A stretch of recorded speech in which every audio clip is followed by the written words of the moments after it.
안녕하세요. 고승은입니다. 새해병 사건에 이어 세관 마약 수사회와 무역도 용산 대통령실 즉 용화대를 향하고 있습니다. 노컷 뉴스에 따르면 말레이시아 마약 조직의 필로폰 밀반입에 관세청 공무원들이 연루됐다는 의혹을 수사하던 경찰 수사팀이 부당한 외압을 받았다는 사건이 있었는데요. 이를 폭로한 백혜룡 전 서울 영등포경찰서 수사과장이 공수처에 제출한 고발장에 용산 대통령실이 등장했습니다.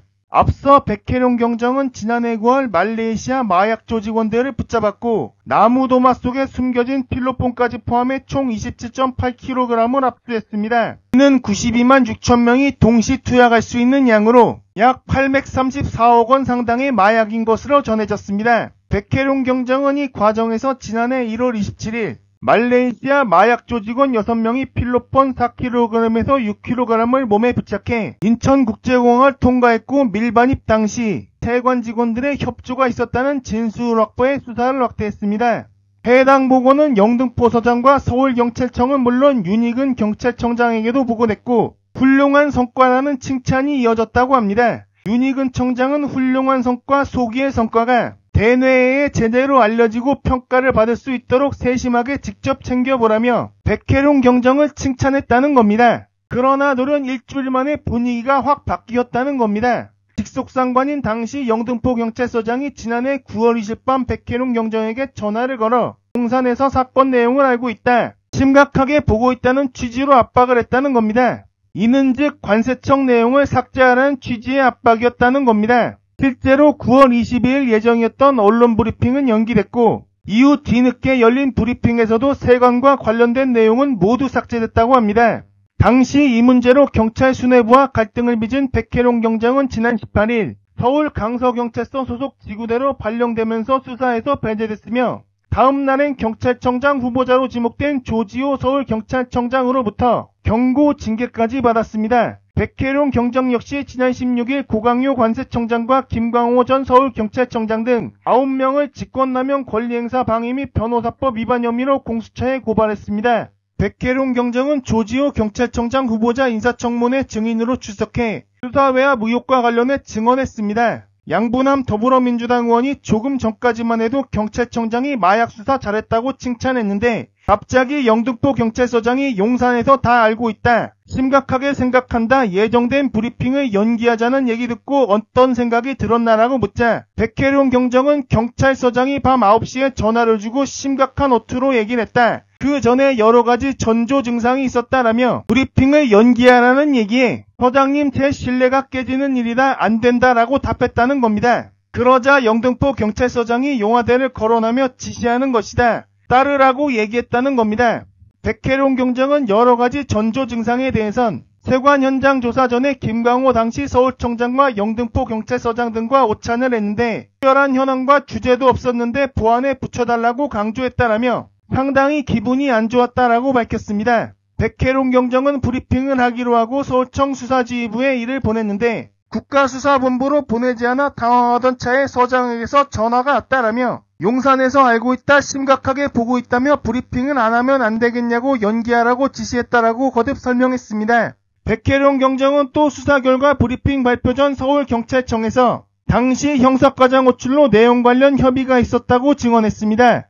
양부남 의원이 브리핑 가지고 서울청 형사과장 호출받고 가서 상의한 사례가 있었느냐라고 질의하자 직접 가서 협의하고 조율하는 건 처음이었다라고 답했습니다.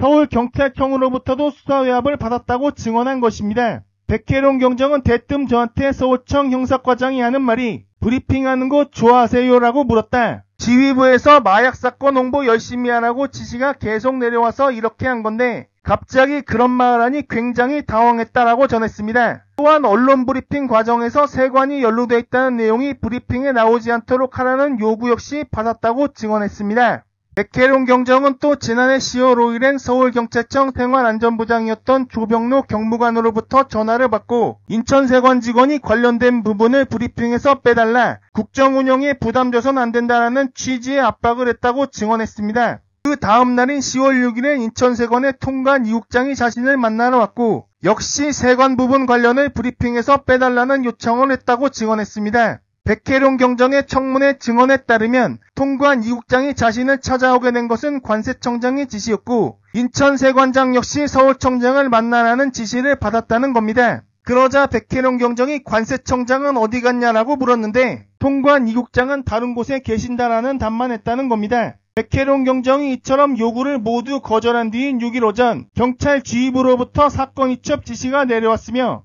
영등포서 수사팀은 모든 수사를 중단하게 됐습니다. 그러한 압박으로 인해 지난해 10월 10일 공식 보도 브리핑 자료에는 인천세관이 연루됐다는 증언은 빠졌지만 취재 증거의 질의응답 과정에선 그 얘기를 했다는 겁니다. 백혜룡 경정은 저희가 현장 검증 4번 했다. 인천공항 시끄러울 정도였는데 기자들이 몰랐겠나라고 했습니다. 그 다음 날인 10월 11일 MBC에서 인천공항 세관 직원들이 마약 미수 도왔나? 과장급 등 4명 이상 연루라는 제목의 리포트로 단독 보도했습니다. 이렇게 언론 보도가 터지자 이첩을 지시한 경찰 지휘부의 태도가 또 바뀌었다는 겁니다. 그러자 서울청에선 영등포 경찰서에 다시 수사하라는 지시가 내렸고 10월 16일 다시 수사를 재개하게 됐지만 수사는 답보 상태에 빠졌다는 겁니다. 인천세관 직원의 폰은 압수수색했지만 이미 깡통폰이 돼 있었다는 것으로 열흘이라는 시간에 직원들은 증거인멸할 시간을 벌게 된 셈입니다. 이 같은 수사와 무역으로 조병로 경무관은 인사혁신처 중앙징계위원회에 해부됐습니다. 백혜룡 경정은 여기서 증인이 된다면 말을 좋게 해달라는 식으로 조병로 경무관으로부터 청탁을 받았느냐라는 질의에 4차례 통화했다. 제 태도가 워낙 확고했기 때문에 직접 제게 전화하지 않고 주변 인맥을 동원해서 청탁했지만 거절했다라고 강조했습니다. 탄원서를 써달라고 요청이 왔지만 받아들이지 않았다는 겁니다. 한편 증인으로 출석한 조병로 경무관은 형사과장이 크게 오해를 했고 사실이 아닌 내용이 보도 나가는 것을 막겠다는 마음으로 부탁했다라며 외압이 아니었다라고 부인했습니다. 조병로 경무관의 이런 수사의 파동이 언론에 알려지자 윤익은 경찰청장은 격노하여 그에 대한 감찰 조사를 지시했는데요. 그런 수사해야 논란이 있음에도 조병로 경무관에 대한 징계는 불문에 그쳤습니다. 이처럼 징계를 받지 않은 것은 아주 드문 사례라고 합니다. 양분남 의원이 인사혁신처로부터 제출받은 최근 5년간 경찰청 징계의결 결과 자료에 따르면 경찰청이 인사혁신처 중앙징계위원회에 징계해달라고 넘긴 경무관급 이상 고위경찰은 총 33명인데 불문 처분을 받은 건 조병로 경무관이 유일하다는 겁니다. 게다가 조병로 경무관은 현재 수원남부경찰서장으로 승진했으며 역시 수사해압을 가했다는 논란의 중심에 서 있는 영등포 경찰서장도 현재 용화대에서 근무하고 있다는 겁니다. 역시 승진한 것이라고 할 수 있죠. 문제의 조병로 경무관은 김건희와 함께 도이치모터스 주가 조작 사건의 공범이자 김건희의 계좌를 관리한 것으로 지목된 이종호 전 블랙퍼린베스트 대표의 녹취록에 등장합니다. 이종호는 김규현 변호사와의 전화통화에서 조병로 경무관을 언급하며 별 2개 달아줄 것 같아. 우리가 그 정도는 주변에 데리고 있어야 되지 않냐라고 했습니다. 이는 이종호가 경찰 인사에도 개입하고 있다고 충분히 의심할 수밖에 없는 대목입니다. 조병로의 승진과 징계 축소 과정의 도이치 공범인 이종호나 혹은 용화대 누군가가 개입한 건 아닌지 물을 수밖에 없는 겁니다. 현재 용화대 근무 중인 전 영등포 경찰서장의 승진 역시 의심할 수밖에 없는 것이고요. 반면 윤익은 청장으로부터 경력까지 받은 백혜룡 경정은 도리어 좌천성 인사를 당했습니다. 백혜룡 경정은 감찰을 2차례 받은 뒤 최근 강서경찰서 지구대장으로 좌천성 인사조치됐습니다. 백혜룡 경정은 이러한 조치에 보복성 인사조치라고 반발했습니다. 백혜룡 경정은 지난 5월 23일 서울경찰청 형사과장 주재로 회의를 했고 서울경찰청 형사과장이 사건 종결을 요구해 단호히 거부했다. 그 요구사항은 조지호 후보자의 의중이 깔려있다고 생각한다라고 했습니다. 그는 외압 배경을 묻는 질문에는 관세청이 마약범죄 공범으로 연루됐다는 사실에 대해 국정운영에 굉장히 부담된다 느낀 것 같다라고 짚었습니다. 이해식 민주당 의원이 윤석열 정권이 마약 수사에 있어 앞으로는 그렇게 독려하면서 뒤로는 마약범죄에 연루된 사람에 대해 은폐하고 숨겨주려 한다. 이렇게 열심히 수사한 경찰관에 대해 보복성 인사를 하고 여기에 대해 어떻게 느끼나라며 윤석열 정권의 이율배반적 행위를 직격하자 백혜룡 경정은 전국의 수사경찰이 약 3만 5천 명이라고 거론하며 이 상황을 알게 된다면 수사경찰의 상기가 크게 저하될 것이다. 어느 누가 지휘부 지휘를 따르려 하겠느냐라고 답했습니다. 윤건영 민주당 의원 역시 조병로 경무관과 영등포서장, 서울청 형사과장이 연이어 수사무마를 청탁했다면 이들을 움직일 수 있는 건 용산 대통령실뿐이라고 짚었습니다. 이에 백혜룡 경정도 공수처 고발장에 그 내용을 상세하게 기재했다. 관세청, 경찰, 이후 검찰 얘기도 있지만 새 기관을 움직일 수 있는 곳은 한 군데밖에 없다라며 용화대를 정조준했습니다.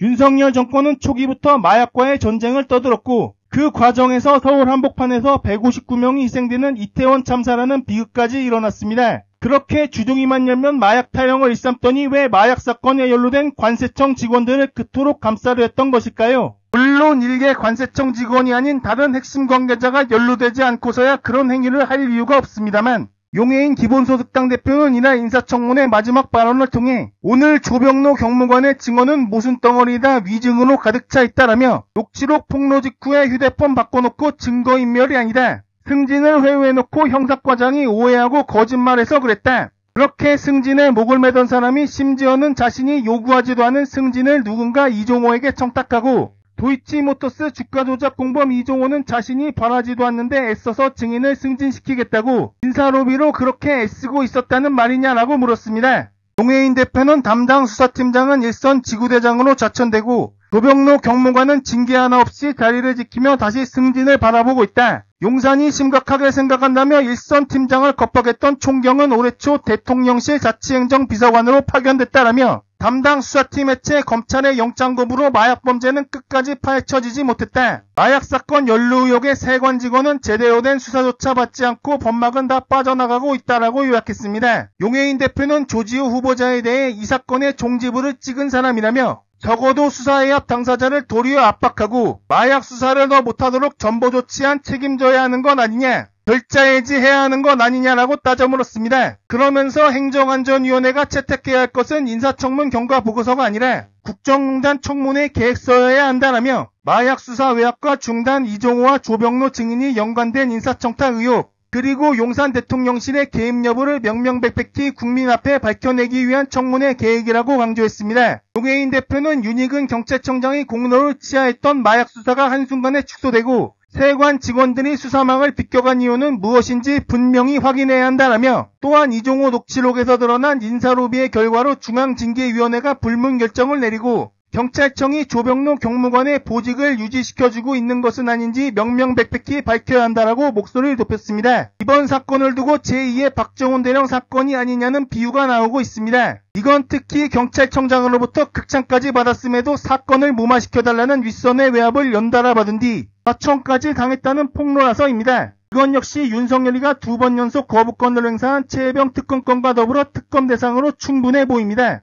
그리고 이런 공익제보를 용기 있게 한 백혜룡 경정에 대한 보호 역시 필수적이겠습니다. 오늘도 감사합니다. 늘 건강하십시오.